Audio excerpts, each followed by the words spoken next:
Hello, my dear students. From the last lecture, we have started the lesson World Heritage.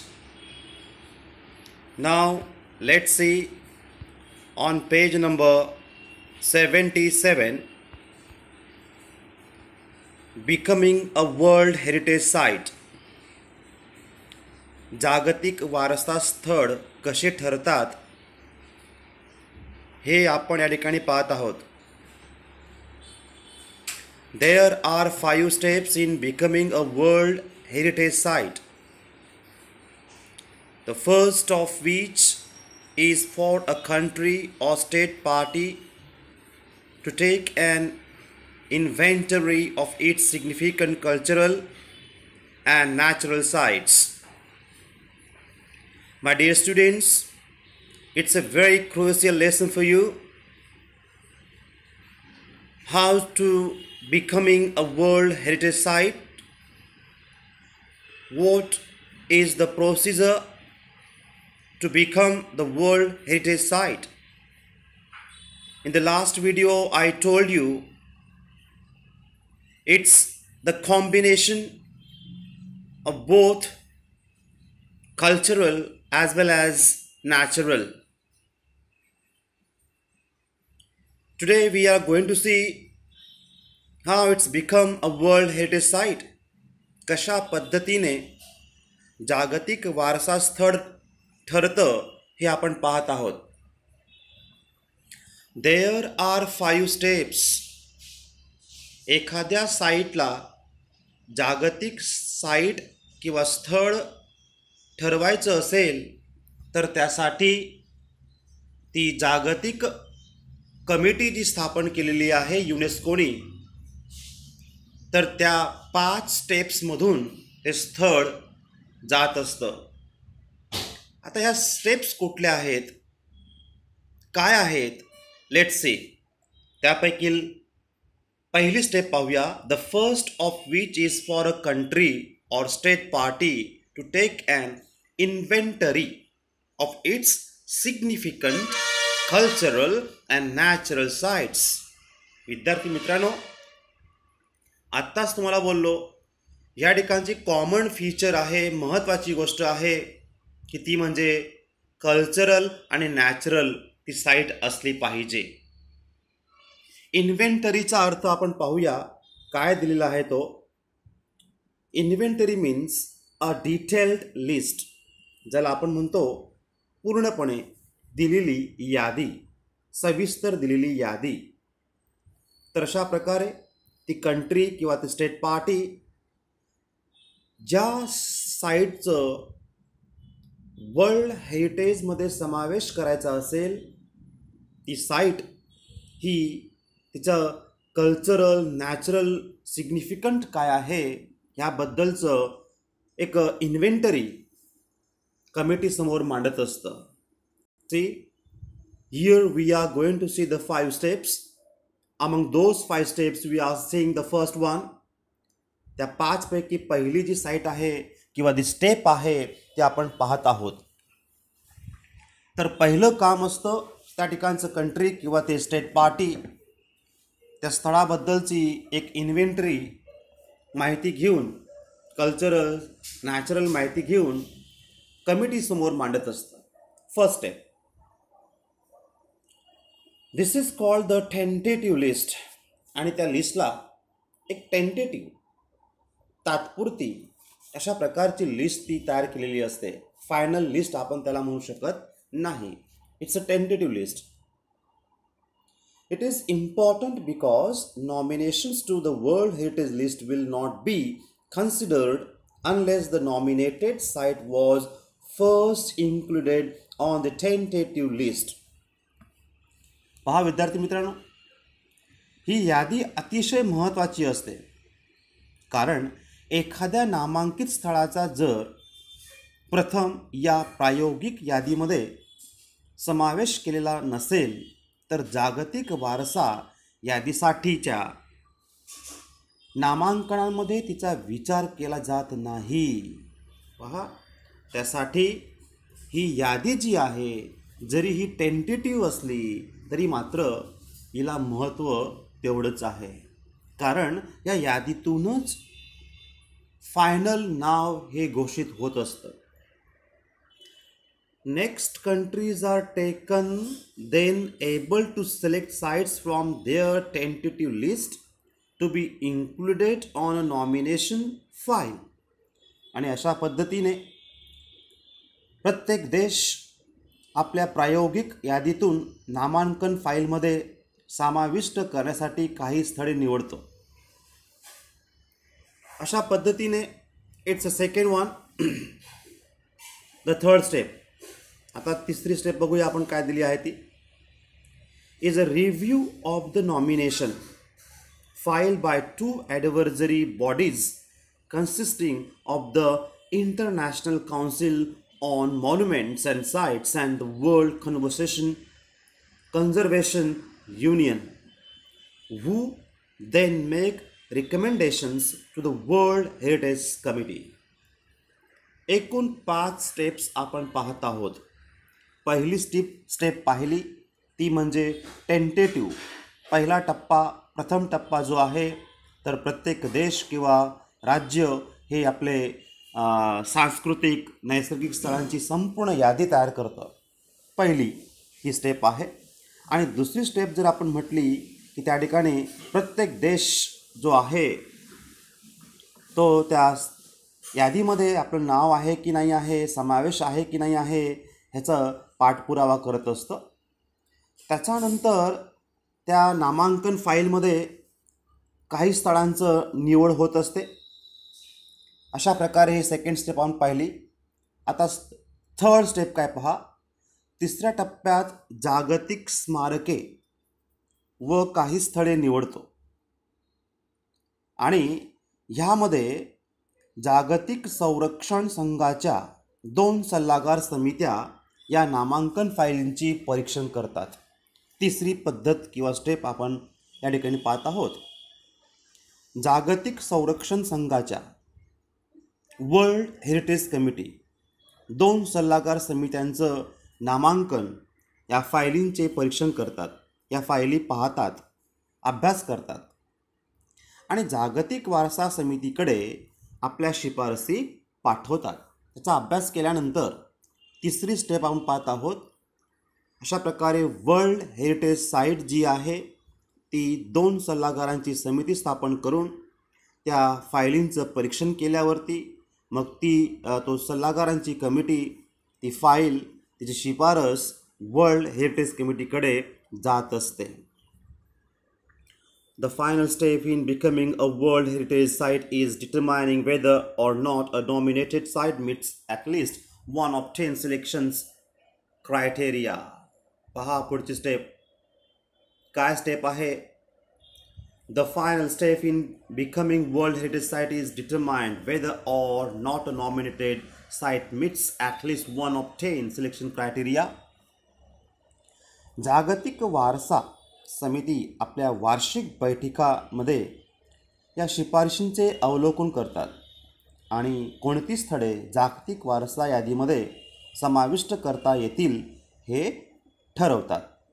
जागतिक वारसा स्थळ बनण्याचा शेवटचा टप्पा म्हणजे प्रस्तुत नामांकित स्थळ हे 10 निवड निष्कर्षांपैकी किमान एक निकष पूर्ण करते की नाही हे तपासतं. तर पहा 10 पैकी त्यांचे जे काही क्रायटेरिया आहेत, जे काही निकष आहेत, ते एकूण 10 निकष आहेत. त्या 10 निकषांपैकी एक तरी निकष त्यामध्ये आहे का. 10 निवड निकषांपैकी किमान एक निकष पूर्ण करते की नाही हे तपासते. तर पुढे काय होतं पहा. If the site meets these criteria, it can be inscribed on the World Heritage List. पहा अशा पद्धतीने या स्थळाने जर निकष पूर्ण केले तर जागतिक वारसा यादीमध्ये तिचे नाव नोंदविले जाते. निकष आहेत ते 10 निकष. त्या निकष त्या ठिकाणी पाहिले जातात त्यापैकी जर काही निकष असतील तर अशा पद्धतीने ते साईटचं नाव वर्ल्ड हेरिटेज लिस्टमध्ये इन्स्क्राईब्ड होतं, लिहिलं जातं. Once a site goes through this process and is chosen, it remains the property of the country on whose territory it sits. But it also becomes considered within the international community. तर पहा, अशा प्रकारे एखादं स्थान या संपूर्ण प्रक्रियेतून निवडले गेल्यानंतर ते ज्या भागात आहे त्या देशाची मालमत्ता तर असतेच, परंतु आंतरराष्ट्रीय समुदायाची महत्त्वपूर्ण भाग म्हणून ते गणले जाते. साहजिकच आहे मित्रांनो. या ठिकाणी टेरिटरी म्हणजे काय तर पहा, रिजन, प्रदेश, राज्य. त्याची स्थळ वर्ल्ड हेरिटेज साईट म्हणून घोषित केल्यापासून ते साईट किंवा ते स्थळ संपूर्ण देशाची मालमत्ता तर असतेच असते, साहजिकच आहे, परंतु त्यासोबत आंतरराष्ट्रीय समुदायाची तो एक हिस्सा, एक महत्त्वाचा भाग म्हणून गणला जातो. So the last step or the last part of the lesson, types of world heritage sites. आता या ठिकाणी आत्ताच आपण ह्या पॅराग्राफमध्ये पाहिलं की कशा पद्धतीने जागतिक वारसा स्थळ त्याची निवड होत असते, त्याला काय प्रोसेस आहे, त्याची काय प्रक्रिया आहे, काय सिस्टम आहे, हे थोडक्यात या पॅराग्राफमध्ये आपण पाहिलं. आता शेवटचा जो टप्पा आहे ह्या लेसनचा तो म्हणजे types of world heritage sites. प्रकार या ठिकाणी आहेत. कोणकोणते प्रकारचे स्थळ आहेत, जागतिक वारसा असलेले स्थळांचे प्रकार पाहत आहोत. As of 2009 there are 890 world heritage sites that are located in 148 countries. पहा विद्यार्थी मित्रांनो, आपला आता शेवटचा टप्पा आहे या लेसनचा, तो म्हणजे स्थळांचे प्रकार. यामध्ये 2009 पर्यंत जी गणना झाली त्या ठिकाणी जे मोजमाप झालं तर त्यामध्ये 148 देशांमध्ये असलेले एकूण 890 हे जागतिक वारसा स्थळे आहेत असं त्या ठिकाणी समजलं. 2009 पर्यंत लक्षात घ्या, 2009 पर्यंत संपूर्ण जगभरामध्ये त्या ठिकाणी 148 देशांमध्ये स्थित असलेले 890 जागतिक वारसा स्थळे आहेत. 890. 689 of these sites are cultural and include places like the Sydney Opera House in Australia and the Historic Center of Vienna in Austria. पहा विद्यार्थी मित्रांनो, अशा प्रकारे 890 हे जागतिक वारसा स्थळ 2009 पर्यंत होती 148 देशांमध्ये असलेल्या. तर त्यात 689 स्थळे हे सांस्कृतिक आहेत. लक्षात घ्या, 890 पैकी 689 साईट्स ह्या सांस्कृतिक साईट्स आहेत, ज्यामध्ये ऑस्ट्रेलियातील सिडनी, खूप फेमस, आपण नाव ऐकलंच असेल, ओपेरा हाऊस, आणि ऑस्ट्रियातील व्हिएन्ना येथील ऐतिहासिक केंद्र हिस्टॉरिकल सेंटर याचा समावेश यामध्ये होतो. ही जी नावे आपण पाहिली तर हे आहेत cultural heritage. 176 are natural and feature such a location as the US Yellowstone and Grand Canyon National Parks. विद्यार्थी मित्रांनो, दोन गोष्टी प्रामुख्याने, सांस्कृतिक आणि नॅचरल किंवा नैसर्गिक.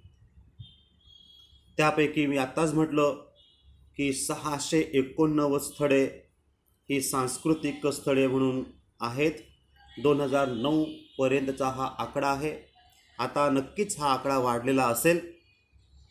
त्यानंतर 176 जे स्थळ आहे तर ते नॅचरल फीचर असलेले, नैसर्गिक असलेले आहेत. त्यामध्ये जर आपण एक्झाम्पल पाहिलं तर अमेरिकेतील येलोस्टोन आणि ग्रँड कॅनन हे नॅशनल पार्क्स आहेत की 176मध्ये नॅचरल साईट्स म्हणून ह्याची त्या ठिकाणी आपण त्याची ओळख झालेली आहे. 25 of the world heritage sites are considered mixed. उर्वरित 25 स्थळं जी आहेत ती मिक्स्ड त्या ठिकाणी आहेत. आता मिक्स्ड म्हणजे काय? मिक्स्ड म्हणजे दोन्ही कल्चरल ॲज वेल ॲज नॅचरल असं हे कॉम्बो पॅक आपण म्हणू शकतो, असे ते आहे. आता याचं उदाहरण जर द्यायचं म्हटलं तर काय, Peru's Machu Picchu is one of this. Peru ह्या देशामधील एक उत्तम असं उदाहरण म्हटलं तर ते आहे पेरू देशातील मिक्स्ड अशा प्रकारचं, मिश्र अशा प्रकारचं स्थळ, ते म्हणजे माचू पिच्चू हे आहे. Italy has the highest number of world heritage sites with 44. पहा विद्यार्थी मित्रांनो, माचू पिच्चू हे एक उत्तम उदाहरण मिक्स्ड असलेलं. इटलीमध्ये सर्वाधिक म्हणजे 44 जागतिक वारसा स्थळे आहेत. लक्षात घ्या, एकट्या इटली देशामध्ये 2009 पर्यंत आपण जे पाहिलं की 890 स्थळे आहेत, त्यापैकी 44 स्थळे हे एकट्या इटलीमध्ये स्थित आहेत. आता पहा पुढच्या पेजवरती 78 वरती काय दिलेलं आहे, इंडिया हॅज 36. आणि आपल्या भारतात सुद्धा, लक्षात घ्या, आपल्या भारतात सुद्धा 36 स्थळे आहेत. जागतिक वारसा स्थळे 36 आहेत. त्यापैकी 28 कल्चरल, 28 हे कल्चरल आहेत, 7 नॅचरल आहेत आणि 1 मिक्स्ड आहे. आपल्या देशाची माहिती आहे 2009 पर्यंतची. 36 स्थळे जागतिक वारसा असलेले, त्यापैकी 28 कल्चरल, 7 नॅचरल आणि 1 मिक्स्ड आहे. The World Heritage Committee has divided the world's countries into 5 geographic zones, which include Africa, Arab states, Asia, Pacific including Australia and Oceania, 4 Europe and North America, and 5 Latin America and the Caribbean. अशा पद्धतीने world heritage कमिटीने 5 विभागात geographical म्हणजे भौगोलिक, तर पहा 5 भौगोलिक प्रदेशांमध्ये विभागणी केली आहे. संपूर्ण जगामधील देशांची 5 भौगोलिक प्रदेशांमध्ये विभागणी केली आहे. ती अशी, नंबर 1 आफ्रिका, भौगोलिक त्याच्यावरनं पहिला आफ्रिका, दुसरा अरब स्टेट्स, अरब राष्ट्र आपण ज्याला म्हणतो.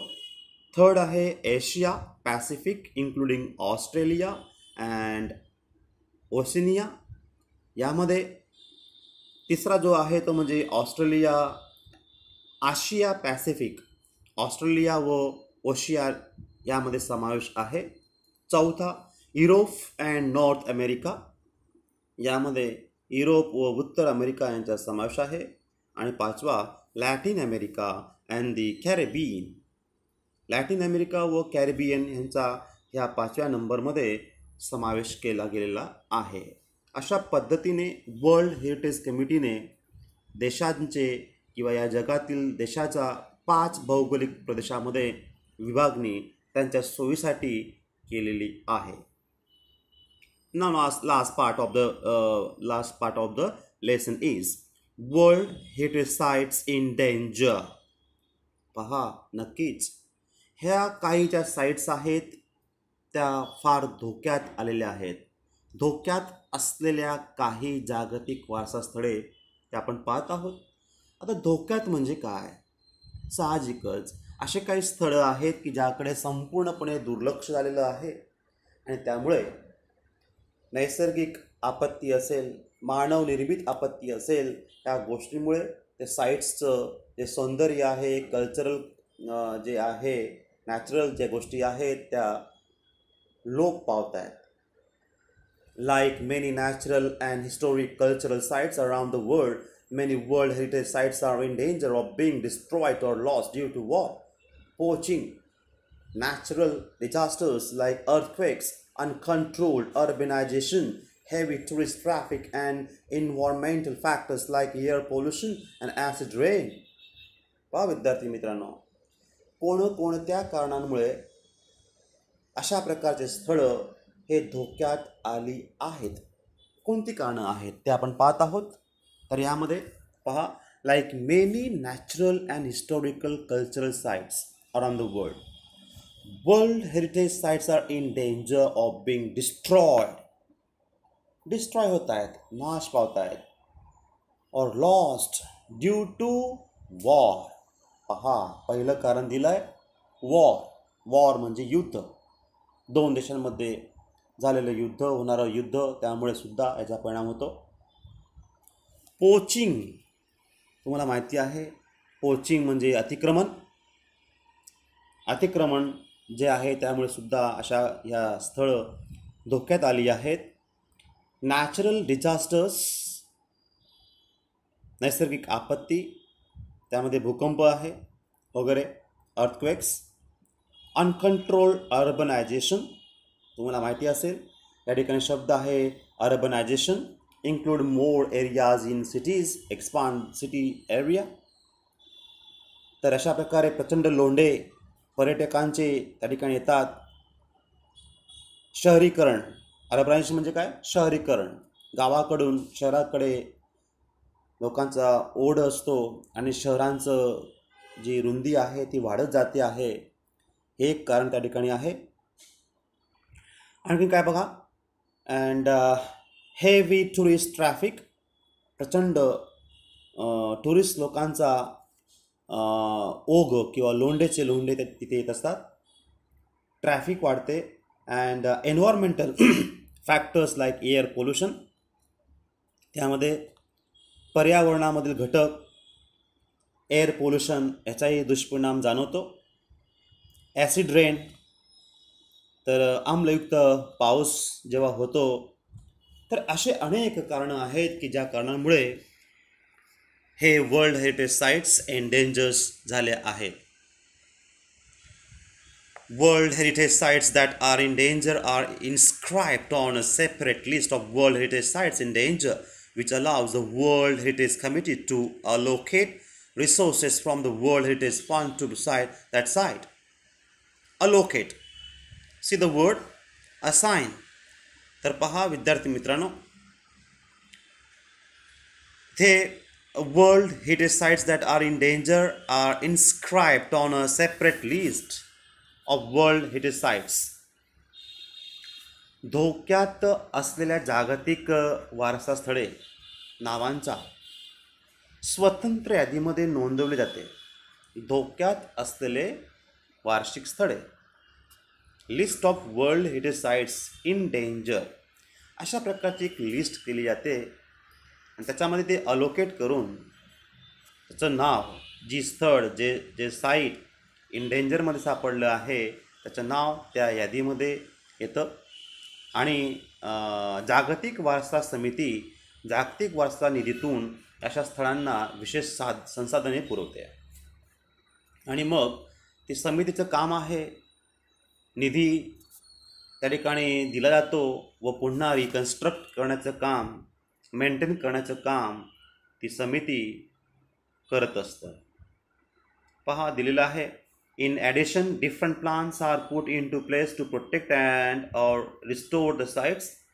अशा प्रकारे त्या इन डेंजर साईट्सचं नाव त्या इन डेंजरच्या लिस्टमध्ये आल्यानंतर जागतिक वारसा समिती कमिटी तिथे फंडिंग करतं, निधी पुरवतं आणि विशेष संसाधने पुरवून रिकन्स्ट्रक्ट करण्याचं काम, मेंटेन करण्याचं काम त्या ठिकाणी होत असतं. If however a site loses the characteristics which allow for it to be originally included on the World Heritage List. अशा प्रकारे त्या ठिकाणी या स्थळांचं संरक्षण आणि जीर्णोद्धार करण्यासाठी अनेक उपाययोजना केल्या जातात.